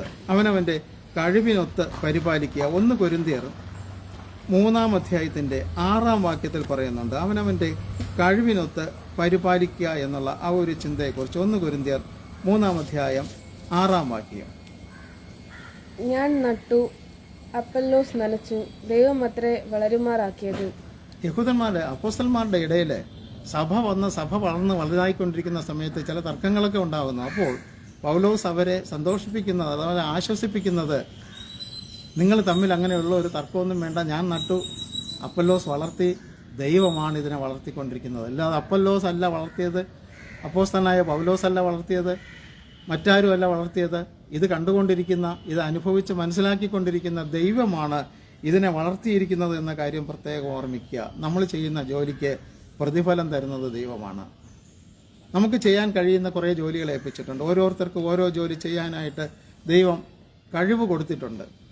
എനിക്കതിനുള്ള കഴിവില്ല എന്ന് പറഞ്ഞ് അഹരോൻ മോശ പറയുമ്പോൾ ആ മോശയെ ശക്തിപ്പെടുത്തിയ യഹോവയായ ദൈവം, നിനക്കൊരു പക്ഷേ ആ ബുദ്ധിമുട്ടുണ്ടെങ്കിലും ഞാൻ നിൻ്റെ കൂടെ ഉണ്ട് എന്ന് പറഞ്ഞിട്ടും അത് ഉൾക്കൊള്ളുന്നതിന് വേണ്ടുന്ന ആ ഒരു മാനസിക അവസ്ഥയിലായിരുന്നില്ല മോശ. കാരണം ഞാൻ വിക്കനാണ്, ഞാൻ എന്തോന്ന് സംസാരിക്കാൻ, ഞാൻ സംസാരിച്ചുകൊണ്ടിരിക്കുമ്പോൾ ഒരു വാക്ക് ചിലപ്പോൾ 3-4 തവണ പറഞ്ഞിട്ടായിരിക്കും ആ ഒരു വാക്ക് മറ്റുള്ളവർക്ക് ഗ്രഹിക്കാൻ സാധിക്കുന്നത്. ഞാൻ വിക്കനാണ്, അതുകൊണ്ട് എന്നെ ഇതിൽ നിന്ന് ഒഴിവാക്കി തരണം. യഥാർത്ഥത്തിൽ മോശയ്ക്ക് ആ ദൈവം പറഞ്ഞ കൽപ്പന അനുസരിക്കാൻ മടിയായതുകൊണ്ടല്ല, സ്വന്തം കഴിവിനെ തിരിച്ചറിഞ്ഞു, സ്വന്തമായിട്ടുള്ള ബലഹീനത തിരിച്ചറിഞ്ഞു, സ്വന്തമായിട്ട് ഉള്ള പോരായ്മ തിരിച്ചറിഞ്ഞു. അതിനുശേഷമാണ് പറയുന്നത് എനിക്ക് സാധിക്കില്ല. പക്ഷേ അതിന് പകരം ദൈവം ഒരാളിനെ കൂടെ കൊടുക്കുന്നു, സ്വന്തം സഹോദരനായ അഹരോനെ. നിന്റെ വായായിരിക്കും അഹരോൻ എന്ന്. അപ്പോൾ അങ്ങനെ ദൈവത്തിൻ്റെ വായായിട്ട് നിൽക്കാൻ വേണ്ടി നമ്മയും ആക്കി വച്ചിരിക്കുന്നു എന്ന കാര്യം പ്രത്യേകം ഓർമ്മിക്കുക. ഓരോ വിത്തിടുന്ന സമയത്തും ആ വിത്തിൻ്റെ ഫലപ്രാപ്തി, അതിനാവശ്യമായ ജലവും അതിനുള്ള അന്തരീക്ഷം, വളർന്നു വരുന്നതിനുള്ള അന്തരീക്ഷവും ലഭിക്കുന്ന സമയത്ത് അത് വളർത്തിയെടുക്കുന്നതിന് വേണ്ടിയിട്ട്, വളർന്നു വരുന്നതിന് വേണ്ടിയിട്ട് നമ്മളുടേതായ കഴിവിനൊത്ത് അതിനെ പരിപാലിച്ച് അതിനെ പരിപോഷിച്ച് കൊണ്ടുവരുന്നതിന് ദൈവം നമുക്ക് ശക്തി തന്നിരിക്കുന്നു. ഒരു പക്ഷേ ഏതെങ്കിലും തരത്തിലുള്ള ബലഹീനതകൾ ഉണ്ടെങ്കിൽ പോലും ആ ബലഹീനതയിൽ തികഞ്ഞു വരേണ്ടുന്നതിന് വേണ്ടി ദൈവം നമ്മോടൊപ്പം ഉണ്ടെന്നുള്ള കാര്യം പ്രത്യേകം ഓർമ്മിക്കുക. എന്നാൽ അതോടൊപ്പം തന്നെ പറയുന്നു, നാം കാത്തിരിക്കണം. നമ്മളൊരു വിത്ത് വിതച്ചാൽ ഇന്ന് വിതയ്ക്കുന്നു എന്നുണ്ടെങ്കിൽ ഇന്ന് തന്നെ അതിൽ നിന്ന് ഒന്നും കൊയ്തെടുക്കാൻ സാധിക്കില്ല. വിത്ത് ഇട്ട് അന്ന് തന്നെ വീണ്ടും അതിനെ ഇളക്കി നോക്കിയിട്ട് അതിലൊന്ന് എന്തെങ്കിലും വേര് വന്നിട്ടുണ്ടോ നോക്കിയാൽ ഒന്നും കാണുകയില്ല. പക്ഷേ അതിന് ഒരല്പം സമയവും ഒരു സാവകാശം, അതിൻ്റെ ദൈവത്തിൻ്റെ ഒരു പ്രവൃത്തി അതിലുണ്ടാകുന്നതിന് വേണ്ടുന്ന സമയം കൊടുക്കണം എന്നുള്ളതാണ്. വിശുദ്ധ മർക്കോസ് എഴുതിയ സുവിശേഷം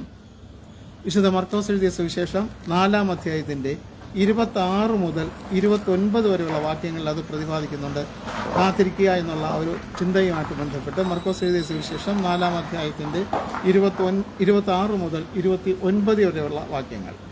പിന്നെ അവൻ പറഞ്ഞത്, ദൈവരാജ്യം ഒരു മനുഷ്യൻ മണ്ണിൽ വിത്ത് എറിഞ്ഞ ശേഷം രാവും പകലും ഉറങ്ങിയും എഴുന്നേറ്റും ഇരിക്കെ അവൻ അറിയാതെ വിത്ത് മുളച്ച് വളരുന്നത് പോലെ ആകുന്നു. ഭൂമി സ്വയമായി മുൻപേ ഞാറും പിന്നെ കതിരിൽ നിറഞ്ഞ മണിയും ഇങ്ങനെ വിളയുന്നു. ധാന്യം വിളയുമ്പോൾ കൊയ്ത്തായതുകൊണ്ട് അവൻ ഉടനെ അരിവാൾ വയ്ക്കുന്നു. ഇവിടെ നമുക്ക് ചിന്തിക്കാൻ വേണ്ടിയിട്ട് ആ ഒരു വിത്തിൻ്റെ തുടക്കം മുതൽ, അതായത് വിത്ത് എറിയുന്ന സമയം മുതൽ അത് കൊയ്ത് തീരുന്നവരെയുള്ള ആ ഒരു ഭാഗം 3 വാക്യങ്ങളിൽ കൂടെ മർക്കോസ് നമുക്ക് പഠിപ്പിക്കുന്നുണ്ട്. ഒരാൾ വിത്തിട്ടതിന് ശേഷം രാവും പകലും ഇങ്ങനെ പൊടിച്ചു വരുമോ, വളരുമോ, എന്താണ് അതിൻ്റെ സ്ഥിതി എന്ന് മാനസികമായ വിഷമത്തോടു കൂടി ഇരിക്കുകയാണ്. ഒരു പ്രത്യേകമായിട്ടുള്ള ഒരു താല്പര്യവും ഉറക്കമില്ല, ഉണർന്നിരിക്കുകയാണ്, എന്നാൽ ഉറങ്ങുകയാണ്. ചിന്ത മുഴുവനും വിതച്ചിട്ടുള്ള ആ വിത്തിനെ കുറിച്ചാണ്. അവിടെ വെള്ളം വന്ന് ഇനി ഇതെല്ലാം കൊണ്ടുപോകുമോ, അതോ അടുത്ത് പക്ഷികൾ വന്ന് കൊണ്ടുപോകുമോ, അതോ പന്നി വന്ന് അതിനെ ചവിട്ടിക്കളയുമോ, തുടങ്ങി ഒരുപാട് കാര്യങ്ങൾ ആ ഒരു കർഷകൻ്റെ മനസ്സിനകത്തുകൂടെ ഇങ്ങനെ ഊളിയിട്ട് പറന്നുകൊണ്ടിരിക്കുകയാണ്.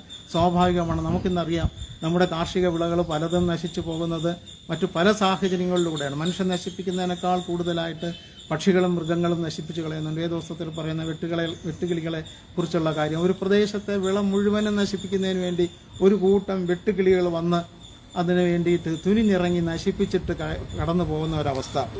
ഇവിടെ കാത്തിരിക്കുക എന്നുള്ളതാണ്. ദൈവത്തിൻ്റെ മുമ്പാകെ നമ്മൾ വാങ്ങിച്ച വിത്തുകൾ നമ്മൾ വിതറിയതിന് ശേഷം കാത്തിരിക്കുകയാണ്. കാത്തിരിക്കുമ്പോൾ നമ്മൾ അറിയാതെ തന്നെ ആ വിത്ത് പൊടിച്ചു വരുന്നു. അതാണ് ഏറ്റവും പ്രധാനപ്പെട്ടത്. നമ്മൾ അറിഞ്ഞ് ആ വിത്ത് നോക്കി അതിന് പല സ്ഥലത്തിൽ നമ്മൾ വിതറി.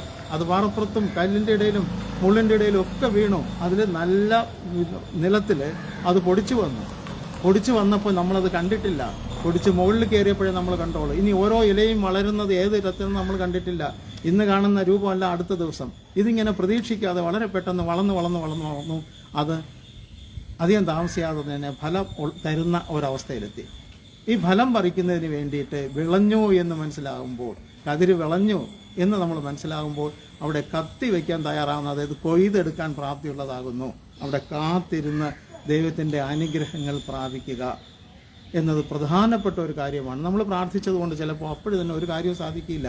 നമ്മൾ കാത്തിരുന്ന് ദൈവത്തിൻ്റെ അനുഗ്രഹങ്ങൾ പിൻപറ്റിക്കൊണ്ട് അത് വാങ്ങിച്ചുകൊണ്ട് ഒരു തവണ സാധിച്ചില്ല എന്നുണ്ടെങ്കിലും പലതവണ പറയുന്ന സമയത്ത് നമ്മൾ മുട്ടിപ്പായിട്ട് അപേക്ഷിക്കുകയാണെന്നുണ്ടെങ്കിൽ, സ്നേഹിത എൻ്റെ കൂട്ടുകാരൻ വന്നിരിക്കുകയാണ്, അതുകൊണ്ട് എനിക്ക് എന്തെങ്കിലും വായ്പ തരണം, ആഹാരം, അപ്പം ഉണ്ടെങ്കിൽ അപ്പം, ദോശയുണ്ടെങ്കിൽ അതല്ലെന്നുണ്ടെങ്കിൽ വേറെ എന്തെങ്കിലും തന്ന് സഹായിക്കണമെന്ന് കൂട്ടുകാരൻ വന്ന് പറയുമ്പോൾ അപ്പോൾ പറയുന്ന ഒരു ഒഴികഴിവാണ്, എനിക്ക് ബുദ്ധിമുട്ടാണ്, രാത്രിയായി, അതോടൊപ്പം തന്നെ കുഞ്ഞുങ്ങൾ എന്നോടൊപ്പം കിടക്കുന്നു. ന്യായമായിട്ടുള്ള ഒരു ഒഴികഴിവാണ്, അല്ലെന്ന് പറയാക്കൂല. 2 കൊച്ചുങ്ങൾ അപ്പുറം ഇപ്പുറം കിടന്നിട്ട് ഈ അപ്പനെ കെട്ടിപ്പിടിച്ച് കിടന്നുറങ്ങുകയാണ്. ഒരു പക്ഷേ ഉണരുകയാണെന്നുണ്ടെങ്കിൽ കുഞ്ഞുങ്ങൾ ഉണർന്നാൽ പിന്നെ പിണക്കമാവും, പ്രശ്നമാവും, അന്നത്തെ രാത്രി മുഴുവൻ കാളരാത്രിയായിട്ട് മാറുമെന്നുള്ള ഒരു ചിന്ത കൊണ്ട് ഈ പിതാവ് പറയുകയാണ്, അതുകൊണ്ട് എന്നെ ശല്യപ്പെടുത്തരുത്, ദയവായിട്ട് നീ മറ്റാരെന്തെങ്കിലും പോയി വാങ്ങിച്ചുകൊള്ളണം. പക്ഷേ ഈ മനുഷ്യൻ ചിന്തിക്കുന്നത്, എനിക്കിനി വേറൊരാളുടെ ആരെടുത്ത് പോകാൻ, എൻ്റെ സ്നേഹിതനായിട്ട് ഞാൻ വിശ്വസിച്ചിട്ടുള്ള എൻ്റെ സ്നേഹിതനെന്നുള്ള നിലയ്ക്ക് നിങ്ങൾ മാത്രമേ എനിക്കുള്ളൂ. അതുകൊണ്ട് എത്ര പ്രയാസപ്പെട്ടായിരുന്നാലും ശരി എന്നെ ഒന്ന് സഹായിക്കണം, എനിക്ക് വായ്പ തരണം. ഇതും നിരന്തരം മുട്ടിപ്പായിട്ട് ചോദിച്ചപ്പോൾ ഈ സ്നേഹിതൻ എന്ത് ചെയ്തു? ഓരോ കുഞ്ഞിൻ്റെ കൈകളും കാലുകളും എടുത്ത് അങ്ങോട്ടും ഇങ്ങോട്ടും ഒക്കെ അനങ്ങാത്ത രൂപത്തിൽ മാറ്റിവെച്ച് കാണാം. നമുക്ക് പ്രായോഗിക ജീവിതത്തിൽ ചിന്തിക്കാവുന്ന കാര്യമാണ്. മാറ്റിവെച്ചതിന് ശേഷം പതുക്കെ എഴുന്നേറ്റ് ശബ്ദമുണ്ടാക്കാതെ പോയി കൈവശം ഇരിക്കുന്ന ആഹാരത്തിൻ്റെ ബാക്കി എന്ന് വേണമെങ്കിൽ കരുതാം, അത് ഈ സ്നേഹിതന് കൊടുത്ത് സഹായിക്കുന്നു. അത് കിട്ടിയപ്പോൾ ആ സ്നേഹിതൻ്റെ സന്തോഷം എത്രത്തോളമാണെന്ന് പറഞ്ഞറിയിക്കാൻ സാധിക്കില്ല. നമ്മൾ നട്ടുപൊടിപ്പിച്ച് വരുന്ന ആ സാധനത്തിൽ ഏതായിരുന്നാലും ശരി, ഒരു ചെടിയിൽ നിന്നൊരു ഫലം കിട്ടുമ്പോൾ, നമ്മുടെ ഇന്ന സാധനം നമ്മൾ നട്ടത് കായ്ച്ചിട്ടുണ്ട്, വിളഞ്ഞു, ഇത്രയായി, ഇനി അത് കേടുകൂടാതെ നമ്മൾ പൊതിഞ്ഞിടണം. എല്ലാവരും, ആ കുടുംബത്തിലുള്ള എല്ലാവർക്കും അതൊരു സന്തോഷമാണ്. ചിലപ്പോൾ അതിൻ്റെ ചെറിയൊരു അംശം മാത്രമായിരിക്കും ഒരാളിനെ കൺസ്യൂം ചെയ്യാൻ സാധിക്കുന്നെങ്കിൽ പോലും അതിൽ നിന്ന് ഒന്ന് കിട്ടി എന്ന് പറയുമ്പോൾ അതിന് വേണ്ടിയിട്ട് നമ്മൾ കാത്തിരുന്ന് അത് ദൈവത്തിൽ നിന്ന് അനുഗ്രഹം പ്രാപിക്കുകയാണ്. ഒരു കുടുംബത്തിൽ ഒരാളിന് ഒരു സർക്കാർ ജോലി കിട്ടി, അയ്യോ ഞങ്ങളുടെ കുടുംബത്തിൽ ആദ്യമായിട്ട് സർക്കാർ ജോലി കിട്ടിയ വ്യക്തി കുറച്ച് കാലങ്ങൾക്ക് മുമ്പ് അങ്ങനെയുള്ള ഒരു സമീപനം ഉണ്ടായിരുന്നു. എല്ലാവരും അങ്ങനെ കണ്ടെത്തിയിരുന്ന ഒരു സാഹചര്യം ഉണ്ടായിരുന്നു. അപ്പോൾ ഒരു ഗവൺമെൻറ് ജോലി കിട്ടുക എന്ന് പറയുന്നത് വളരെ ബുദ്ധിമുട്ടുള്ള ഒരു സാഹചര്യത്തിൽ കിട്ടി എന്ന് പറയുമ്പോൾ, ഒരു ഗവൺമെൻറ് ജോലി കിട്ടി എന്ന് പറയുമ്പോൾ അത് ഒരു ആഘോഷമായിട്ട് കൊണ്ടാടിയിരുന്ന ഒരു സമയമുണ്ടായിരുന്നു. അത് ദൈവത്തിൻ്റെ ഒരു വലിയൊരു വരദാനമാണ് നേടിയിരിക്കുന്നത് എന്നുള്ള ആ ഒരു വിശ്വാസത്തിൽ തന്നെ ഒരുമിച്ച് സന്തോഷിക്കുകയും ആ കാത്തിരിപ്പിൻ്റെ വിരാമത്തിൽ ദൈവം തന്ന ആ ഒരു നന്മ അനുഭവിക്കുന്നതിന് വേണ്ടി ഓരോരുത്തരും തയ്യാറാവുകയും ചെയ്തു. അഞ്ചാമതായിട്ടുള്ളത് ഈ കളപ്പുരയിൽ കൂട്ടിവയ്ക്കുക. മത്തായി എഴുതിയ സുവിശേഷം 13-ാം അധ്യായത്തിൻ്റെ 30-ാമത്തെ വാക്യത്തിൽ പറയുന്നുണ്ട് കളപ്പുരയിൽ കൂട്ടിവയ്ക്കുക എന്നുള്ളത്. എന്താണ് കളപ്പുരയിൽ കൂട്ടിവയ്ക്കേണ്ടുന്നത്? കളപ്പുരയിൽ നല്ല വിത്തുകൾ, അറുത്തെടുത്ത ആ നെൽമണി വിത്തുകളെല്ലാം കളപ്പുരയിൽ കൂട്ടിവയ്ക്കണം. ബാക്കി വരുന്ന ചപ്പ് ചവറുകളെല്ലാം, നേരത്തെ ഉള്ള ആ കള ഉൾപ്പെടെയുള്ളതെല്ലാം ഒരുമിച്ച് കൂട്ടിയിട്ട് കത്തിച്ച് കളയണം. അങ്ങനെ കത്തിച്ച് ചാമ്പലാക്കി കളയുന്ന ഒരവസ്ഥ ഉണ്ടാവും. അപ്പോൾ കളപ്പുരയിൽ നല്ല കാര്യങ്ങൾ കൂട്ടിവയ്ക്കുന്നതിനും വേണ്ടാത്ത കാര്യങ്ങൾ കത്തിച്ച് കളയുന്നതിനുള്ള ഒരു സാഹചര്യമാണ് നമ്മുടെ മുമ്പിലുള്ളത്. നമ്മുടെ മുമ്പിൽ നല്ല ഒരുപാട് നന്മകൾ ദൈവം തന്നിട്ടുണ്ട്. അത് അടുത്തൊരു തലമുറയ്ക്ക് വേണ്ടി കാത്തു വയ്ക്കാൻ വേണ്ടി തന്നെയാണ് ദൈവം നമ്മെ പഠിപ്പിക്കുന്നത്. കാരണം വിത്തിൻ്റെ ഉപമ പഠിപ്പിക്കുമ്പോൾ ആ വിത്ത് എന്താണ് എന്ന് ചോദിച്ചാൽ, വിത്ത് അടുത്ത ഒരു കാലഘട്ടത്തിൻ്റെ ഉത്തരമാണ് വിത്ത്. കാരണം അതിൽ നിന്നാണ് വീണ്ടും നമ്മുടെ അടുത്ത തലമുറയ്ക്ക്, അതിനടുത്ത തലമുറയ്ക്ക് എല്ലാം കൈമാറി പോകുന്നതിന് ദൈവം അവകാശമായിട്ട് തന്നിട്ടുള്ള ഒരു സാധനമാണ് വിത്ത്. നമ്മുടെ ഇന്നത്തെ സയൻസിൻ്റെ ടെക്നോളജിയുടെ ആ വളർച്ചയിൽ 100, 200, 500 വർഷം ഒരു വിത്തിനെ സംരക്ഷിച്ച് സൂക്ഷിക്കാൻ വേണ്ടി സാധിക്കുന്നു. എന്തിനാണ് ഈ ശാസ്ത്രജ്ഞന്മാർ അങ്ങനെ പാടുപെട്ട് ഇങ്ങനെ ഒരു സംവിധാനം വളർത്തിയെടുക്കുന്നത്? കാരണം ഭൂമി ഉള്ള കാലത്തോളം നല്ല വിത്തും സസ്യങ്ങളും ഉണ്ടാകണം. ദൈവത്തിൻ്റെ കൽപ്പനയാണ്. നിങ്ങളവിടെ അതിനെ സംരക്ഷിച്ചു കൊള്ളണം. അങ്ങനെ ആരിൽ കൂടെയായിരുന്നാലും ശരി, അങ്ങനെ സംരക്ഷിക്കുന്നതിന് വേണ്ടുന്ന ബുദ്ധിയും അതിനുള്ള സാഹചര്യവും ദൈവം കൊടുത്ത് ഈ പറഞ്ഞ കാര്യങ്ങൾ നന്മയ്ക്ക് വേണ്ടിയിട്ട് വളർത്താൻ വേണ്ടിയിട്ട് നമ്മൾ അതിനെ വളർത്തിക്കൊണ്ടിരിക്കുന്നു എന്നുള്ള കാര്യം പ്രത്യേകം ഓർമ്മിക്കുക. ഇവിടെ ചതിയന്മാരായ വേലക്കാരെ കുറിച്ച് കൂടെ പറയുന്നുണ്ട്. വിശുദ്ധ മത്തായി എഴുതിയ സുവിശേഷം 13-ാം അധ്യായത്തിൻ്റെ 24, 25 വാക്യങ്ങൾ. വിശുദ്ധ മത്തായി എഴുതിയ സുവിശേഷം 13-ാം അധ്യായം 24, 25 വാക്യങ്ങൾ. അവൻ മറ്റൊരു ഉപമ അവർക്ക് പറഞ്ഞു കൊടുത്തു. സ്വർഗരാജ്യം ഒരു മനുഷ്യൻ തന്റെ നിലത്ത് നല്ല വിത്ത് വിതച്ചതിനോട് സദൃശ്യമാകുന്നു. മനുഷ്യർ ഉറങ്ങുമ്പോൾ അവന്റെ ശത്രു വന്ന് ഗോതമ്പിന്റെ ഇടയിൽ കള വിതച്ച് പൊയ്ക്കളഞ്ഞു. ഇവിടെ മറ്റൊരു ഉപമ സമാനമായിട്ടുള്ള സംഭവമായിട്ട് ബന്ധപ്പെടുത്തി ഒരു ഉപമ കൂടി ദൈവം നമ്മെ, അതായത് ക്രിസ്തു നമുക്ക് വേണ്ടി പറഞ്ഞു തന്നു എന്നുള്ളതാണ്. ഒരാൾ നല്ല വിത്ത് വിതച്ചിട്ട് കിടന്ന് ഉറങ്ങുകയാണ്, സമാധാനത്തോടുകൂടി കിടന്നുറങ്ങുകയാണ്. കാരണം അതിനകത്ത് ഇനി വേറെ ദോഷങ്ങളൊന്നും വരാനില്ല. ഭൂമിയെല്ലാം നന്നായിട്ട് തയ്യാറാക്കിയിട്ടുണ്ട്, ആവശ്യത്തിന് കൊടുക്കുന്നുണ്ട്. ഇനി പൊടിച്ചു വരുന്ന സമയത്ത് കൊടുക്കത്തക്ക ജലം അവിടെ സ്റ്റോർ ചെയ്തിട്ടുണ്ട്, അല്ലെങ്കിൽ അതിന് വേണ്ടിയിട്ട് ഓട കീറി വെള്ളം വിട്ടുകൊടുത്തിട്ടുണ്ട്. എന്ന് തന്നെയായിരുന്നാലും ശരി, ആ കൃഷിയെക്കുറിച്ച് അറിയാവുന്ന ആൾ അത് നന്നായിട്ട് പരിപാലിച്ചു. പക്ഷേ എല്ലാവരും കിടന്നുറങ്ങുമ്പോൾ ഒരു കള്ളൻ വന്ന്, അല്ലെങ്കിൽ ഒരു കൂട്ടം കള്ളന്മാർ വന്നിട്ട് അതിനെ നശിപ്പിച്ചു കളയുന്നു. അർദ്ധരാത്രിയുടെ മറവിൽ JCB ഉപയോഗിച്ച് പോലും പള്ളികളെ ഇടിച്ചു നിരത്താൻ കഴിവുള്ള വിശ്വാസ സമൂഹത്തിൻ്റെ പേര് പറഞ്ഞു നിൽക്കുന്ന ഒരു കൂട്ടം വ്യക്തികളാണ് നമ്മുടെ ഇടയിലുണ്ടെന്ന് ഓർമ്മിക്കുക. നമ്മളുടെ വിശ്വാസം ഇല്ലാതാക്കുന്നതിന് വേണ്ടി, അവരുടെ സ്വാർത്ഥ ലാഭത്തിന് വേണ്ടിയിട്ട്, അതിനകത്ത് എന്തൊക്കെ കൊയ്തെടുക്കുന്നതിന് വേണ്ടിയിട്ട്, അല്ലെങ്കിൽ ദീർഘകാലത്തേക്ക് വേണ്ടുന്ന ഒരു മോഷണം, നടത്തുന്നതിന് വേണ്ടി അവിടെയെല്ലാം വിശ്വാസത്തെ ഒരു പരിചയമായിട്ട് പിടിച്ചുകൊണ്ടാണ് ഇന്നുള്ള വിശ്വാസ സമൂഹത്തിൻ്റെ നേതൃത്വത്തിലിരിക്കുന്നവർ പോലും ചെയ്യുന്നതെന്ന് പ്രത്യേകം ഓർമ്മിക്കുക. അവിടെ മനുഷ്യപുത്രൻ വരുമ്പോൾ വിശ്വാസം കണ്ടെത്തുമോ എന്ന് യേശുക്രിസ്തു ചോദിച്ച കാര്യം പ്രത്യേകം ഓർമ്മിക്കുക. പലരും ക്രിസ്തീയത്വത്തിൽ നിന്ന് പോലും മാറിപ്പോകുന്നുണ്ട്. എന്നോട് പല അക്രൈസ്തവരും മറ്റു വിഭാഗങ്ങളിൽപ്പെട്ടവരും ചോദിച്ചിട്ടുണ്ട്, നിങ്ങൾക്ക് എന്താണ് ഇത്രയും പ്രശ്നങ്ങൾ, ഈ CSI സഭയ്ക്ക് മാത്രം ഇത്രയും പ്രശ്നങ്ങൾ എന്താണ്? നമുക്ക് എന്താണ് മറുപടി പറഞ്ഞു കൊടുക്കാൻ പറ്റുന്നത്? അപ്പോൾ നേതൃത്വത്തിലിരിക്കുന്നവർ പോലും ഇത്തരത്തിലല്ലേ പെരുമാറുന്നത്, പിന്നെ ബാക്കിയുള്ളവർ എന്ത് ചെയ്യും എന്ന് ചോദിക്കുമ്പോൾ നമുക്ക് എന്താണ് മറുപടി പറയാനുള്ളത്? മൗനമായിട്ട് സഹിക്കാൻ മാത്രമേ നമുക്ക് കഴിയുന്നുള്ളൂ. നമുക്ക് സ്വർഗത്തിൽ കാണുന്ന പിതാവിനോടുകൂടി നമുക്ക് അപേക്ഷിക്കാം. ദൈവമേ, അടുത്തൊരു തലമുറയ്ക്കെങ്കിലും നല്ല നന്മകൾ അനുഭവിച്ച് പണ്ട് കാലത്തുണ്ടായിരുന്ന ഈ CSI സഭയിലുണ്ടായിരുന്ന നന്മകൾ അതുപോലെ തന്നെ അനുഭവിച്ച് അന്നുണ്ടായിരുന്ന നേതൃത്വം കൊടുത്തിരുന്ന നല്ല വഴികൾ കാണിച്ചുകൊണ്ട് തന്നെ വരുന്ന ഒരു നേതൃത്വം ഉണ്ടാകണമേ എന്ന് നമുക്ക് പ്രാർത്ഥിക്കാം. അത്തരത്തിൽ നമ്മുടെ കയ്യിലിട്ട് തന്നിട്ടുള്ള ആ വിത്തുകൾ 100, 60, 30 മേനിയായി വിളയുന്നതിന് വേണ്ടിയിട്ട് ദൈവം അവകാശം നമ്മുടെ കയ്യിൽ തന്നെ തന്നിരിക്കുകയാണ്.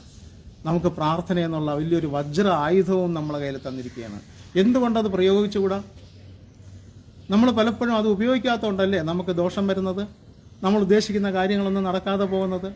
ദൈവം നമുക്ക് വേണ്ടുന്ന വഴികൾ തുറന്നു തന്നിരിക്കുകയല്ലേ. ദൈവത്തിൻ്റെ വചനം എന്ന് പറയുന്നത് ദീപമാണ്, വിത്തെന്ന് പറയുന്നത് ദീപമായിട്ടും ദൈവത്തിൻ്റെ വചനം ദീപമായിട്ടും വേദോസ്തം നമ്മെ പഠിപ്പിക്കുന്നു. അത് തേനിനും തേൻകട്ടിയിലും മാധുര്യമേറിയതാണ് എന്ന് പറയുന്നു ദൈവത്തിൻ്റെ വചനം. ഈ ദൈവത്തിൻ്റെ വചനം വിത്തുകളായിട്ട് നമ്മുടെ മുമ്പിൽ തന്നിരിക്കുന്നു. അപ്പോൾ ഇത്തരത്തിലുള്ള ഈ നല്ല അനുഭവങ്ങളുള്ള ദൈവവചനത്തെ എന്തുകൊണ്ട് നമ്മളതിനെ ഉപേക്ഷിച്ച് കളയുന്നു? എന്തുകൊണ്ട് നമുക്ക് കൈവശം വെച്ചുകൊണ്ട് അതിനെ ക്രയവിക്രയം ചെയ്യുന്നതിനും അതിനെ ഭൂമിയിൽ കൃഷി ചെയ്യുന്നതിനും നമുക്ക് എന്തുകൊണ്ട് സാധിക്കുന്നില്ല? ഒന്നുകിൽ നമ്മുടെ അറിവില്ലായ്മ കൊണ്ട്, അല്ലെങ്കിൽ നമ്മുടെ താല്പര്യക്കുറവുകൊണ്ട്. ഇതുമല്ല എന്നുണ്ടെങ്കിൽ ഇതൊന്നും മോശമായിട്ടുള്ള പരിപാടികളാണ് എന്നുള്ള ധാരണ ആയതുകൊണ്ട്. ഒരിക്കലുമല്ല. എത്രയോ വിശ്വാസ വീരന്മാർ അവരുടെ ജീവിതം അർപ്പിച്ചിരിക്കുന്നു. അവർ മോശക്കാരായതുകൊണ്ടാണോ? അവരുടെ ജീവിതം, അവരുടെ മക്കളെ, ഗ്രഹാം സ്റ്റെയിൻസിൻ്റെ ജീവിതം ഒന്ന് ചിന്തിച്ചു നോക്കൂ. ചുട്ടെരിയപ്പെട്ട അവസ്ഥയിലും ആ മാതാവ് പറയുന്നത്, ഞാൻ അവരോട് ക്ഷമിച്ചിരിക്കുന്നു. എന്തുകൊണ്ടാണ്? ക്രിസ്തുവിൻ്റെ സ്നേഹം അവരുടെ ഉള്ളിനകത്തുള്ളത് കൊണ്ടാണ്. ക്രിസ്തുവിൻ്റെ സ്നേഹം ഉള്ളതുകൊണ്ട്, ഇല്ലാതെ മാനുഷികമായ സ്നേഹമല്ല. മാനുഷികമായിട്ടുള്ള സ്നേഹമാണെന്ന് പറയാൻ ആ ചുട്ടരിച്ച് കളഞ്ഞ ആ വ്യക്തിക്ക് കുറിച്ച് ഈ പറഞ്ഞ മാതാവിന് ഒരു അറിവുമില്ല. പക്ഷെ ക്രിസ്തുവിൻ്റെ സ്നേഹം ഉള്ളിലുണ്ട്. ക്രിസ്തു ഇട്ട വിത്ത് വിളഞ്ഞ് 60, 100 മേനിയായി വിളഞ്ഞു നിൽക്കുമ്പോൾ നിങ്ങൾ അന്യോന്യം സ്നേഹിപ്പിനെന്ന് പറഞ്ഞ ക്രിസ്തു, നിങ്ങളുടെ ശത്രുക്കളല്ല അവരെയും സ്നേഹിപ്പിൻ എന്ന് പറഞ്ഞ ക്രിസ്തു, ആ വചനമാണ് വിത്ത്. ആ വിത്താണ് വളർന്നു വരേണ്ടുന്നത്. നമ്മുടെ ഇടയിലും അത് തന്നെ വളർന്നു വരാൻ വേണ്ടിയിട്ട് നമുക്ക് പ്രത്യേകമായിട്ട് പ്രാർത്ഥിക്കേണ്ടിയിരിക്കുന്നു.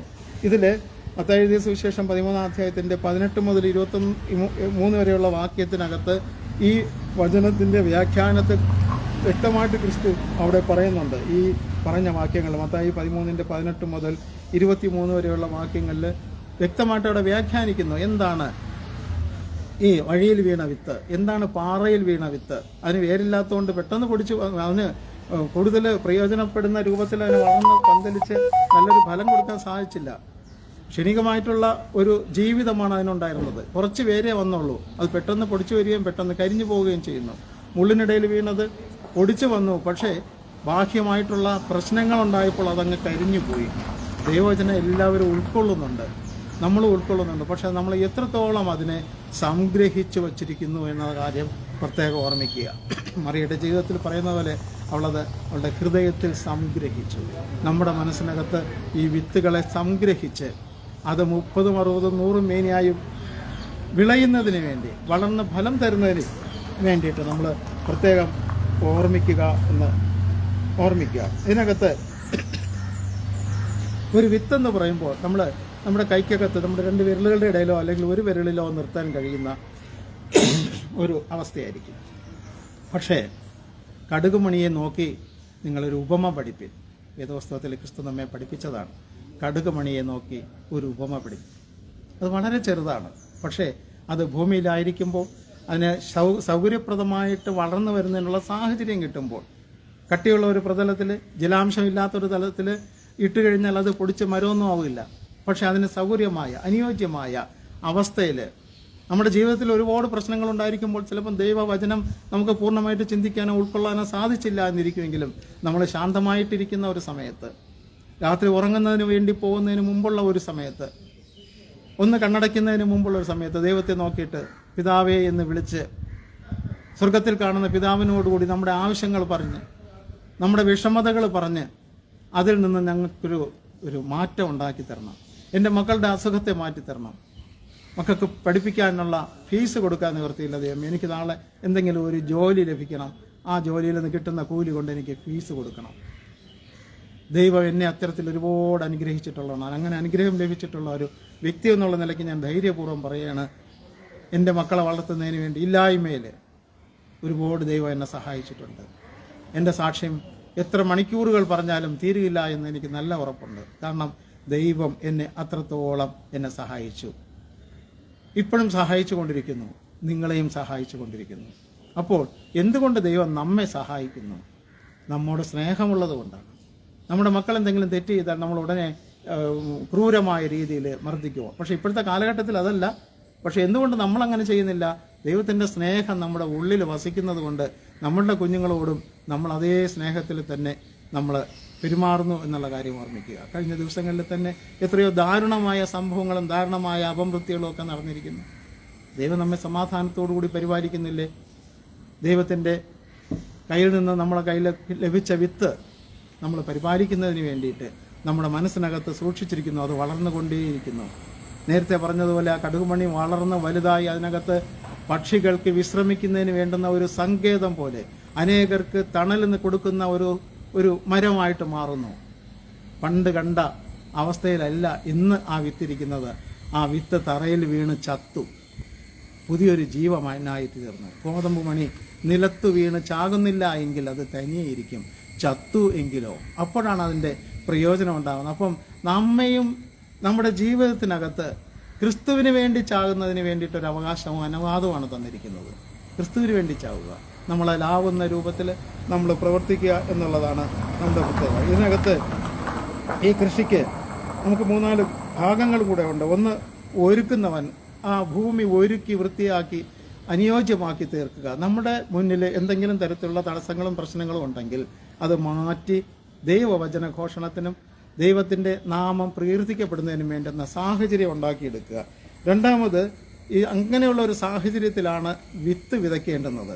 എവിടെയെങ്കിലും കൊണ്ട് വിതച്ചിട്ട് കാര്യമില്ല. കാരണം അത് ശത്രുക്കൾ നോക്കിയിരിക്കുകയാണ് അതിനെ വച്ച് മുതലെടുക്കുന്നതിന് വേണ്ടിയിട്ട്. അതിൻ്റെ അവസരം കൊടുക്കാതിരിക്കുക. നമ്മൾ നോക്കി തന്നെ വിതയ്ക്കണം. അങ്ങനെ വിതച്ചില്ല എന്നുണ്ടെങ്കിൽ അത് കൊണ്ടുപോകുന്ന കള്ളന്മാർ തിരിച്ചു തരികയില്ല. അങ്ങനെ ഉള്ള കാലഘട്ടമാണ് അന്നും ഇന്നും എന്ന കാര്യം ഓർമ്മിക്കുക. ഇനി വിത്തിട്ടതിന് ശേഷം നനയ്ക്കുന്നവനുണ്ട്. നനയ്ക്കുന്നവൻ ക്രമമായിട്ട് വെള്ളം നനച്ചു കൊടുക്കണം. ക്രമമായിട്ട് എന്ന് പറഞ്ഞപ്പോൾ വെള്ളം കെട്ടി നിൽക്കുന്ന രൂപത്തിൽ ഒരു വിത്തിന് വേണ്ടിയിട്ട് വെള്ളം നനച്ചു കൊടുത്തു കഴിഞ്ഞാൽ അത് താമരയാണെന്നുണ്ടെങ്കിൽ കുഴപ്പമില്ല, പൊടിച്ചു വന്നോളും. അല്ലാതെ സാധാരണ രീതിയിൽ കാണുന്ന ഫലവൃക്ഷങ്ങളുടെ വിത്തുകളാണെങ്കിൽ അത് അഴുകിപ്പോകും. അപ്പോൾ ആ നനയ്ക്കുന്നത് ക്രമമായിട്ട് നനയ്ക്കുക. ഇനി കള പറിക്കുന്നവനുണ്ട്. അവൻ്റെ ജോലി കള പറിക്കുക. ആ കള പറിച്ചു കൊടുത്തില്ല എന്നുണ്ടെങ്കിൽ ആ യോഗ്യമായിട്ടുള്ള രൂപത്തിൽ ഇത് വളർന്നു വരുന്നതിന് വേണ്ടി, ഈ വിത്ത് വളർന്നു വരുന്നതിന് വേണ്ടി സാധ്യമല്ലാതായിട്ട് തീരും. അപ്പോൾ എന്ത് സംഭവിക്കും? നമുക്ക് ഉദ്ദേശിക്കുന്ന ആ ഫലം ലഭിക്കില്ല. ഏറ്റവും ഒടുവിൽ അത് കൊയ്യുന്നവനെ കുറിച്ച് കൂടെ ചിന്തിക്കണം. നമ്മളിതെല്ലാം ചെയ്യുന്ന സമയത്തും കൊയ്യുന്നവൻ തയ്യാറായിരിക്കുകയാണ്, കത്തി മൂർച്ചയാക്കിക്കൊണ്ട് തയ്യാറായിരിക്കുകയാണ്. ഇത്രയും കാര്യങ്ങൾ ചെയ്യാനുണ്ടെങ്കിലും കിടന്നുറങ്ങുന്നവൻ്റെ മുമ്പിൽ ദൈവം ഇത് വച്ച് നീട്ടുകയാണ്.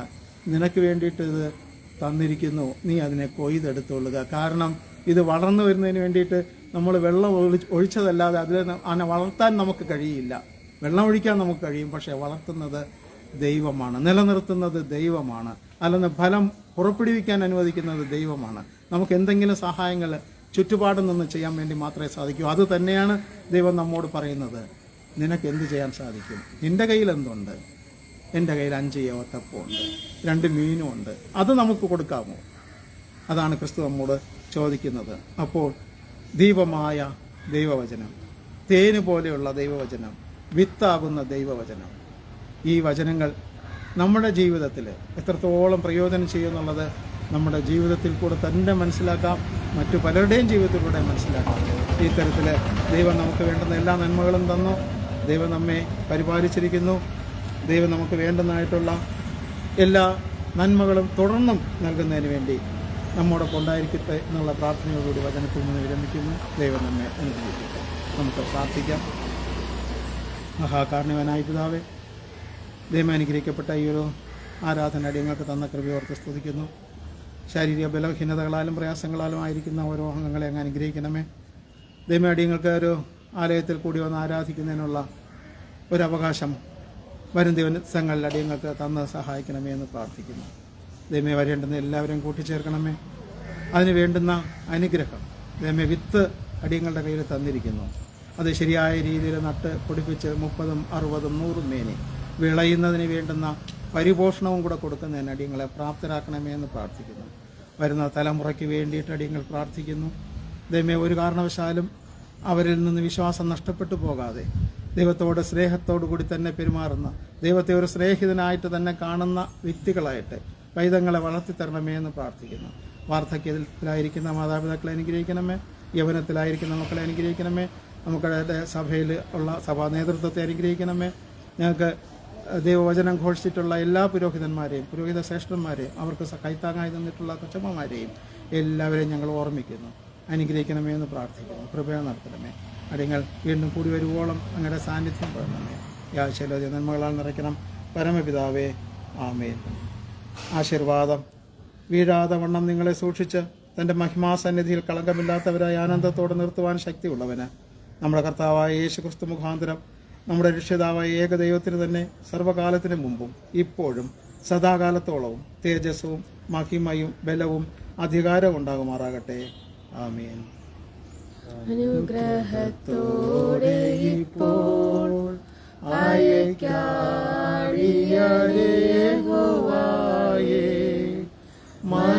മനസ്സലിയുടയ മഹോന്നത പരനെ വന്ദനം നിനക്കാമേ. മനസ്സലിയുടയ